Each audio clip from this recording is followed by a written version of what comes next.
What's up, everyone? Welcome back to Manifest Your Magic and Your Most Magical Life. I'm Mia Magik. And I'm Sahara Rose. And today we wanted to share with you some of the really important elements to remember if your manifestation is not working. I know that it can be really triggering and we can get really freaked out and really worried and like, oh my God, what's happening? I'm doing something wrong. And that is actually one of the most important things not to do as you're waiting for a manifestation to come to fruition. So the first tip that we'd love to give you is when you're sitting with that thing that you've manifested, maybe it's a certain job or home or opportunity and it hasn't happened yet. What is the story that you're making up about it? What are you making it believe, say about you? So we invite you right now to just take a moment and journal that. What really shows up for you right now? But maybe you're creating stories of, I'm not worthy of it, or someone else is better than me, or good things don't happen to me. So really pay attention to those stories because they're showing up for you for a reason.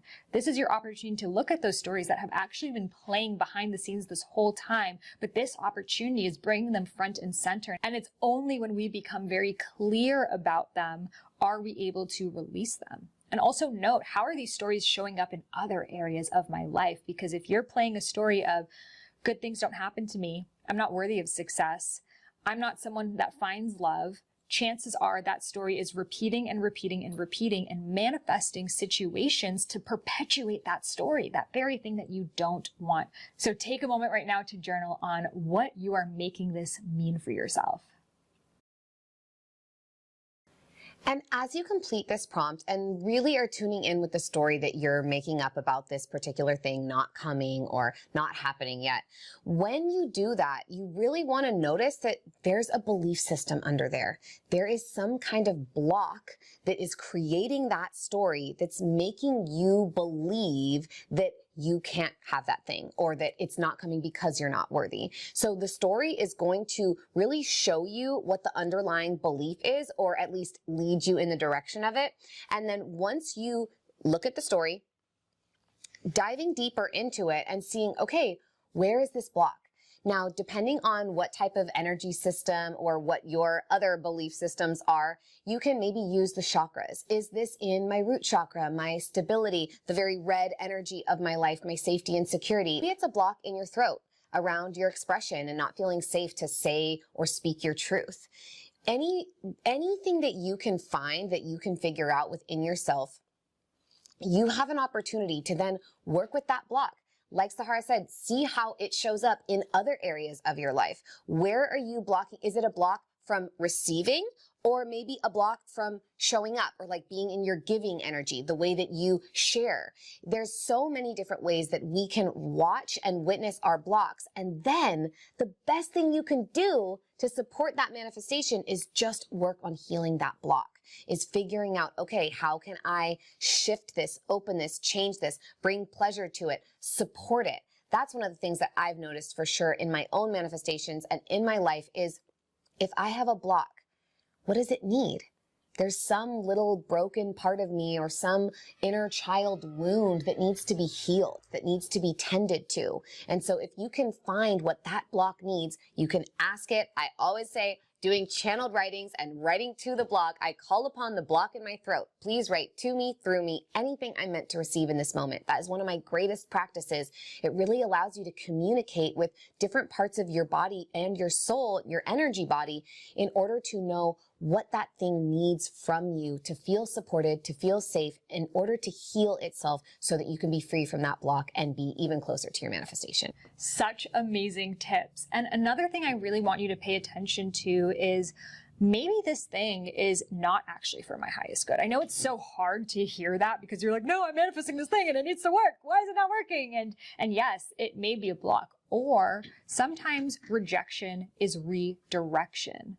So maybe you think, oh, for example, I really wanted to buy this condo right when I got married. It was in the Pacific Palisades. It was so beautiful. It was by the ocean. I was like, the day I went, I saw dolphins there. And like, those are my power animals. So if I saw dolphins, I'm like, this is meant to be. Like, I am meant to buy this condo. It's happening. It's happening. Full manifestation juice there. and it got blocked. In fact, we thought we were going to buy it in the last minute. Someone who was like in second place came back, cash offer, it was out of our hands. And I was so confused, you know? Yeah. This house belongs to me. I saw the dolphins. We just got married. Where are we going to live? We already moved out of our place. We were in this limbo of not knowing what to do, and it was so hard on me. However, about a year later, I ended up moving to Miami. You know, 2020 happened and my husband's office shut down, and we really sat with ourselves of where do we want to live? Where is our highest expression? And now I'm in Miami, Florida, where there's even more dolphins in an even better condo. But at that moment in time, I felt like everything was working against me, right? The universe had its back on me, but really it was protecting me in a way that I couldn't have seen at that time. So rejection is redirection and it is protection. So sometimes it's not working out for you because the universe knows some information that you do not yet know about. And that's so important to remember all the time. Like one of the very similar situation happened to me. One of the biggest, deepest desires of my whole life, I thought was happening. We were like going to do this beautiful show about real witches and it was going to be so exciting. And I was like so juiced up and amplified and like, yes. And I was thinking about it every day and I'd moved into this dream house and I was just building my life around this manifestation.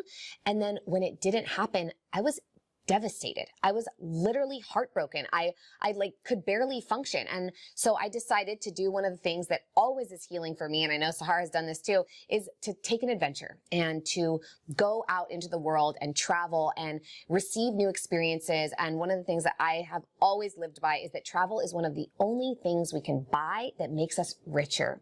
And so I went to Bali. Some people love Bali. I love a lot of things about Bali, but I was like standing in this waterfall and there was this like toothbrush with a string like attached to a plastic bag dripping down on me. I rented a house that had a waterfall in the backyard, but you couldn't swim in it because of all the trash and like the water was unclean. And I was like, this does not work for me. I need amazing nature. And I randomly went, my friend was like, I'm going to get my head tattooed. Do you want to come over and hang out while I get my head tattooed? I was like, no, but I feel like I'm supposed to say yes. And so I did. And I went, he's like getting his head tattooed, and I met this Australian girl who was just there like playing the sound bowl. And she was like, how have you been liking Bali? And I was like, I haven't really. I've had a really hard time connecting to the nature, and that's why I came here. There's so much trash, and I literally just spend all my time like picking up plastic because it's so heartbreaking. She was like, you would love Mullumbimby. And I was like, what? I'd never heard that word before. It made no sense to me. It's like this beautiful Aboriginal word about this tiny town near Byron Bay in Australia. And she just said that. And I was like, something was in me was like, yes. And I am going to love Mullumbimby. And I ended up going there, and a dear sister of mine who I knew was Australian, but I had no idea was back in Australia or was from Byron Bay. I ended up telling her, hey, I'm going to Oz. I want to visit this place called Mullumbimby. She's like, I'm from 5 minutes from Mullumbimby. I know that place very well. You got to come visit us. You can come stay with me. I had no idea. I knew that her family had money. I had no idea that they had a 7-home compound and were basically like, in Australia. And they ended up giving me my own beautiful witchy cabin to live in on this land, waterfalls and nature. And I had the most magical experience. And also, her mom was a witch. Her mom had been in a coven for 30 years and done all these rituals and all this magic with her sister and her sisters. And that woman changed my life. She completely transformed my relationship to my craft, to my belief systems, to the goddess and the way that I communicate with her, my devotion and dedication to being a vessel for her. And so if that manifestation had happened, I would never have gone there. And I deepened into my craft. And yeah, they were going to do this show about me being a witch, but I truly became a witch during that time. I became a wise woman. I learned from a wise woman.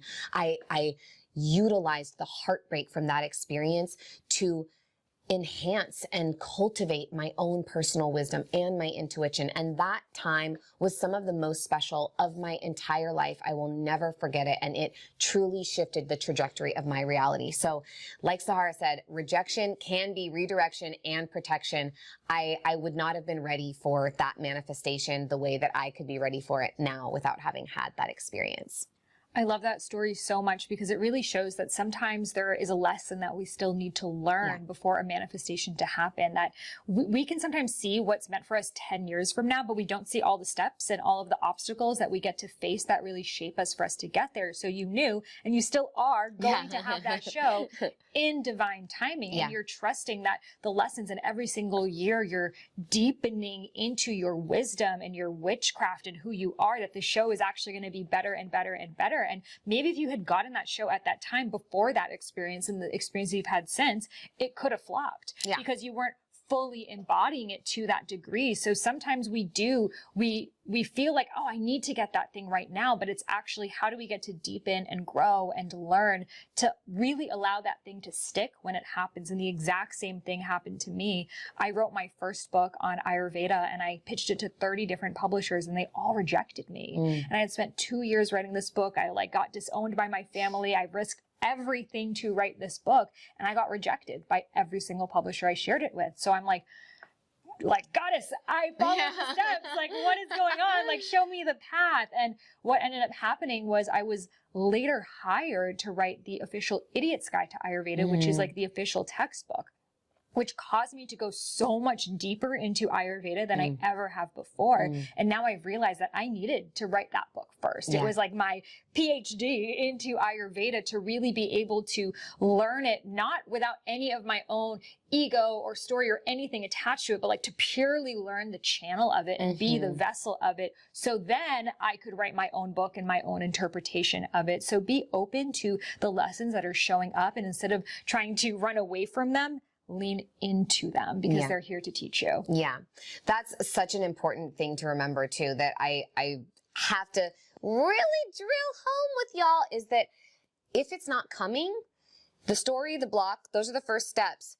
But that means that there's some part of you that gets to, not that there's something wrong with you, but that gets to grow, expand, learn something deeper, embody something more, become that version of yourself that is truly in alignment. It's just like the friendship videos that we made. It's about becoming that, becoming the energy of that within yourself. And so I needed to learn that ritual is not just the 1 hour that you sit in circle together. It's the day that you're building, that you're crafting, that you're communicating with the goddess and seeing and hearing and feeling, what do I need to do? What is the most important thing for me to bring into this ritual space? What do I want to create for people? What are the colors that I want to build my altar with?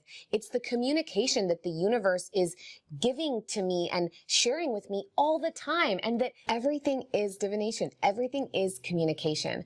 And knowing that, I have based my entire life on that fact now. And everything has changed. The way that I dress, the way that I move, the way that I communicate back to the universe in return. All the feng shui, all the things with my house, all the tips that I use for manifestation have shifted because of that experience. And so the biggest thing that all of these pieces go together in order to let you know that where you are now is perfect, and you have an opportunity to become even closer to the version of yourself that has that manifestation before it even comes into your life. And all you have to do is trust in the timing, trust in the process, and trust in yourself. That's the true origin of the word confidence, is to trust.